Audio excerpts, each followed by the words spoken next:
There is a saying that if you think education is expensive, then try ignorance. The Safe Schools initiative was launched for the very first time in the year 2014 at the World Economic Forum on Africa that was hosted by Nigeria, by a coalition of Nigerian business leaders working with the UN Special Envoy for Global Education, Gordon Brown, the Global Business Coalition for Education, and the World at School.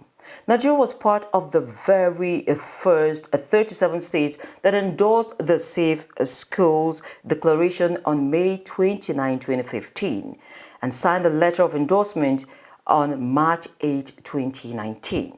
It was ratified in that same 2019, and to further solidify the commitment of Nigeria to secure schools, former President Muhammad Buhari signed the Safe Schools Declaration ratification document. The target of the plan remains to protect schools across the country that are having Nigerian children and, of course, young adults. A national plan for financing safe schools was developed in the year 2022 and was to be implemented between 2023 and 2026 with a total investment size of 144.8 billion naira. So here's the issue. 2023 was signed and delivered, although midway in Nigeria's budget. But the 2024 budget does not have a provision for financing safe schools. That is our focus this morning on the program. And don't forget, we have our complimentary segments, Simplified, and of course, Market Roundups. My name is Leah Babatunde, welcoming you to this show, and we'll be back in a bit.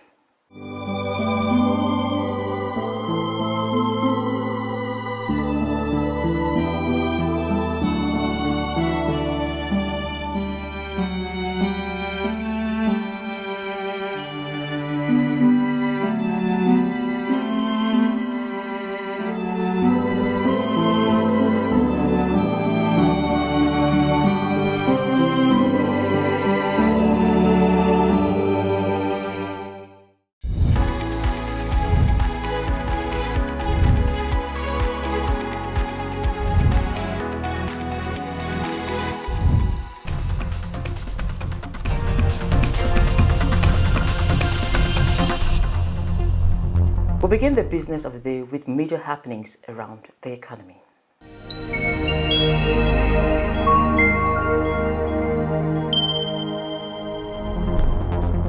The Central Bank of Nigeria, CBN, is assuring Nigerians that banks in the country remain safe and sound, affirming that it is fully equipped to carry out its statutory duty of upholding a stable financial system. Asserting its commitment to the safety of deposits, the CBN says funds in Nigerian financial institutions are safe and there is no cause for concern. Hakama Sidi Ali, Acting Director Corporate Communications, in a statement this Wednesday said the bank had noticed reports in certain media outlets about a recommendation for the federal government to take over some CBN-supervised financial institutions. While maintaining the health of the system is solid, the CBN is encouraging the public to continue their regular activities without being alarmed by reports that have not emanated from CBN about the health status of Nigerian banks. The Federal Competition and Consumer Protection Commission (FCCPC) this Wednesday came to a final resolution with British American Tobacco Nigeria Limited and her affiliates to pay a penalty of $110 million for a number in infractions in the year 2023. This follows an investigation by the Commission into a broad range of anti-competitive conduct, including abuse of dominance, seeking to frustrate competitors, penalize retailers for providing equal platforms for product display of competitors, product introduction in violation of regulation, as well as infringement of public health control regulations. The defaults were with respect to a range of infringements of the Federal Competition and Consumer Protection Act, National Tobacco Control Act, and sundry legal instruments. The Commission, in a statement, said on August 28, 2020, it opened an active investigation with respect to British American Tobacco Nigeria Limited and other affiliated companies, BAT parties.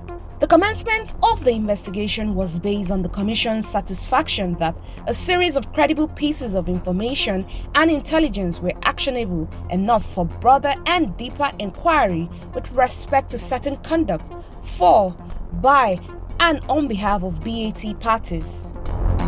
The New York Times has marked a significant development in the ongoing legal clash concerning the unauthorized use of published content for training artificial intelligence AI systems by initiating legal proceedings against OpenAI and Microsoft. These lawsuits were filed on Wednesday in the Federal District Court in Manhattan, alleges that millions of articles published by the Times were employed in training automated chatbots, positioning them as competitors to the news outlet in providing reliable information. Industry players opined that this legal action could deeply impact the news industry, serving as a pivotal test for the legal boundaries surrounding generative AI technologies, known for creating content after learning from extensive datasets.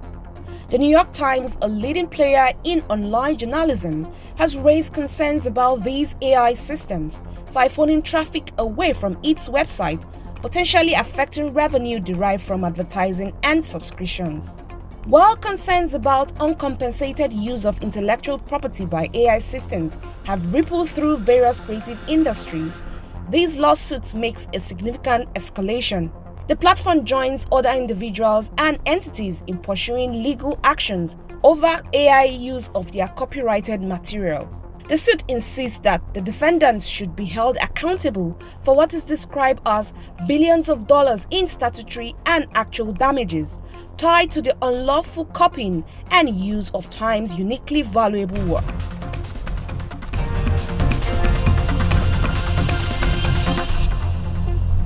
Nigeria's policy direction on safe schools is our focus this morning. Let's bring you that conversation.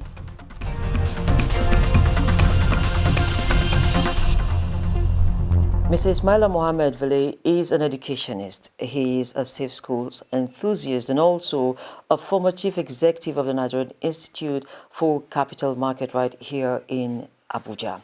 He's been closely following issues around the Safe Schools initiative. Nice to have you on the program. Thank you, Leah. You're welcome. Thank you. We're talking a Safe Schools initiative. Perhaps I will start by asking you, we need to get your pulse. When we say Safe Schools initiative, what does that mean? Well, thank you. As the name goes, safe school means an environment that you create where education will be sustained, education will be safe, the educational environment will also be safe, our children will be safe to wake up in the morning and go to school, especially during conflict situations, wars, kidnapping environment that we have now, banditry, and other vices in the society. So it is that environment that gives the learner the good perception or attitude or the good environment to learn. So that is exactly what it is. Now, as a project, it is a project that has been created or came to being when the issue, when insecurity became rampant, in the northeast and later in the southwest and north central and other parts of Nigeria. Government felt that, or the whole world actually, you remember when the Chibok girls were taken hostage by the Boko Haram insurgent, when your namesake, Leah Sharibu, was also taken in Yobe, and other institutions, both primary, secondary, and higher institutions in Nigeria, especially in the north. Now, so government felt there was a need to come up with a project. First, it was an initiative starting from the Chibok saga, and then later, the whole world took it upon itself to address, so in simple terms, safe school is to create a conducive environment for learners, especially our young secondary, primary, and even higher institutions students and their teachers and their facilities. By your observation, would you say that there is adequate knowledge, information about this initiative out there by Nigerians? How well informed are we as Nigerians of this initiative? Unfortunately not. Unfortunately not. This initiative is supposed to, yes, federal government is to give the lead, but state governments and local governments are supposed to join the queue. And even societies, religious organizations, community leaders are all supposed to be part of it. But unfortunately today, if you go to, because of our attitude, you realize that that much needed awareness is not there. It's not there at all. And we have a lot to do, because it's a collective responsibility, actually. So if it is a collective responsibility, everybody must know, everybody must be part of it, and everybody must queue behind federal government to achieve that, objective. So one will begin to wonder, what are the implications if we don't get it right, considering the amount of schools that have actually closed in the country? Leah, you already know. If I can give you some statistics, especially the northern part of the country, you know where we are coming from. You know the level of education. We are the most backward, especially the three northern regions. We are the most backward educationally.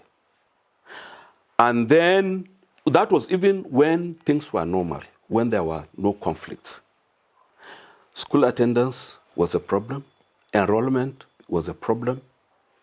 At a point in the early days, especially during our time, it was by force that government recruit or enroll students to school. So now when parents now started realizing the importance of education, this conflict started coming in. And if it took you time to understand that education is very important, and then here is another impediment that came where your daughter will be taken away, where your son will be taken away, where your wife will be taken away, and they will be enslaved in this 21st century. And you think the next time you ask me to enroll my child in a school, I will do that? I will not. So it has greatly affected the enrollment of children of primary school age. If I may give you statistics, I think we have about 10.5 million out of school. Out of that number, 60% of the out of school are girls in the north. Why? Because when children are kidnapped, if you see the trauma that girl child goes through, they are made wives, they are made sex machines. So you are destroying, once you rape a child, a girl child, you've destroyed her completely. So, and you think as a father, I will then allow my child to undergo this process. So it has greatly affected. I was reading an article that the out of school in the north is 30 times more. In fact, in the northeast, that the out of school is 30% more than the southeast. Their targets are also always soft targets, where you have children, because most of those that are in school, even up to the university, are either mostly are the teens, below the age of 20. So there is a serious problem. So you need a lot of sensitization. You need a lot of buy-in by every stakeholder, by every parent, by every government at every level. But I think that is missing. Okay, so we have a 2024 budget where Safe Schools is missing. Yes. And we have a plan on ground which we were supposed to commit to from 2023 down to 2026. Yes. What will be the overall effect if we don't commit for the next budget year? I think we are going back to ground zero if care is not taken. Federal government is supposed to take the lead. And that is why the former Minister of Finance, when coming from what happened in 2014, starting with the Chibok, going to the Yobe kidnap of federal Didapchi, and of course so many others in the Northwest and the North Central. Now, federal government took it upon itself and introduced the Safe School Initiative. And there was a Safe School Declaration, SSD, where so many parties, including the Federal Republic of Nigeria, took it upon itself to champion the Safe School project. And in 2023, a provision was made about 15 billion. And from 2023, like you said, to 2026, federal government made a commitment from 32 billion every year up to the end of this period that I mentioned. So we had 15 billion in the 2023. Unfortunately, in the 2024, no single kobo has been provided for. The effect is, if you are a leader and you're supposed to lead, you lead and others are supposed to follow, and you yourself, you are not making any provision. It means to you, you don't take it serious. That is one. So apart from the fact that states and local governments that are supposed to copy, we will begin to ask if they don't understand what the Safe School is all about. We have commitments from international donors. United Nations has made commitment to this project. And you know, most of the fundings that come from parties outside our shores are counterfunding. What it means is, if you don't give, I don't give. You understand? If I commit to give you 30 billion, and you are supposed to also give 30 billion, under counterfunding arrangement is when I give that the partner will also give. So it means we are not getting any funding from any of these partners. When you have a problem in your house and you are not ready to provide solution, is there somebody from outside that will come and provide you with solution? The Safe School Financing Safe School project, I think they've visited so many states that I'm aware, where governors made commitments. What we don't know is in their budgets, have they now made provisions? If they have not made any provision, then it is too bad. And I hope it is not too late. So this initiative has a lifespan of 2023 to 2026. We have it provided for in 2023. It is absent in 2024. We have established that. Yes. But ultimately, how can we maximize this period and make it count? You see, there's this saying that if you think education is expensive, try ignorance. If you think education is expensive, try ignorance. The basis for all conflicts, the basis for all vices in this world, to a large extent, is lack of education. If somebody is educated enough and he has something to do, and that is why in these days, if you look at our educational policies, entrepreneurship, skills are being emphasized. So when people are engaged because of the level of knowledge and skills they have, you are likely to have drastic reduction in crimes. And then you, at this level, you are saying that you are not ready to finance, to create a conducive environment where children who are going to be leaders of tomorrow, the children of today are going to be leaders of tomorrow. And you are not giving them that conducive environment. And you think you have not started anything. Education is the foundation of any development in any nation. And Nigerians are intelligent people. So, but you have to make it a policy, especially in the north, where I come from. There's no commitment on the part of the governors. Nigerian Government Forum, actually, that is part of this journey of safe schools.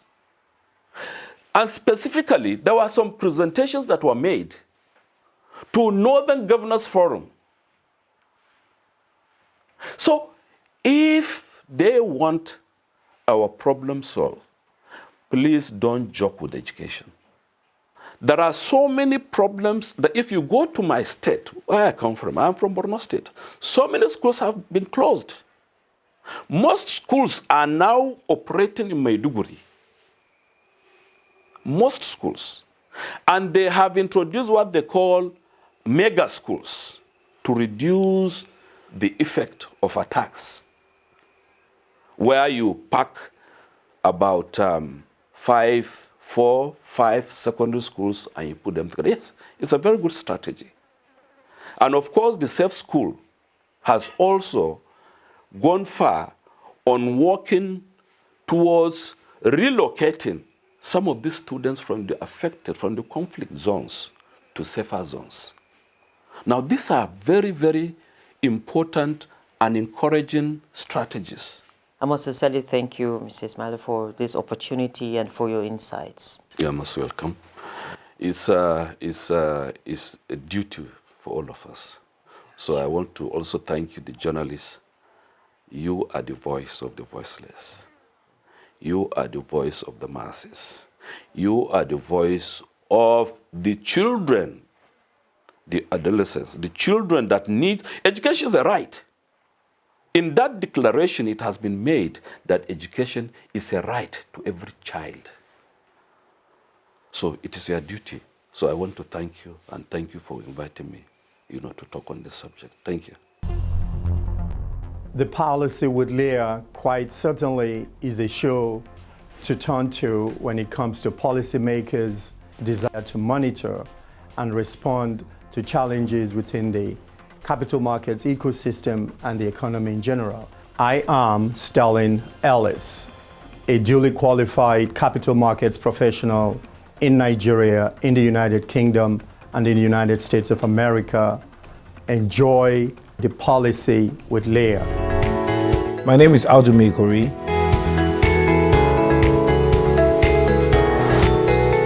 Keep watching the policy with Leah. It aims to provide policymakers an opportunity to explain their policies in a way that members of the public affected by those policies can understand and engage with those policies. Keep watching the policy with Leah.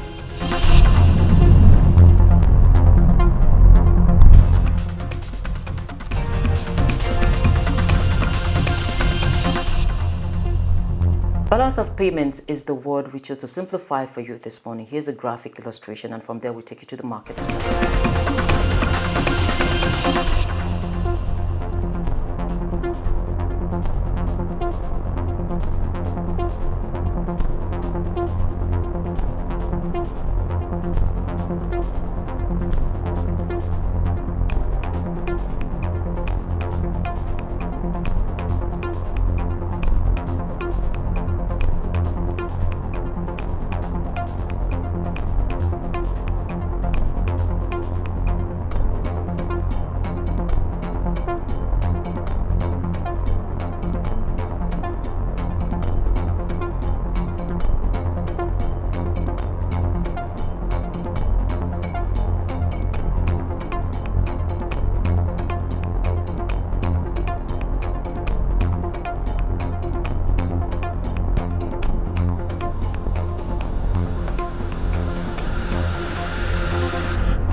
For more on race in markets across the country, do well to log on to our sister website. It is www.marketnigertv.com. We also have this episode and every previous one on our YouTube channel. It is at Saban Media Services. We value your feedbacks, your comments, your questions and suggestions. Do keep them coming. Follow us on our various social media platforms because we need those things to serve you better. We return on the same channel, same time, same day, next year, 2024. Have a beautiful weekend. God bless Nigeria. Be safe out there.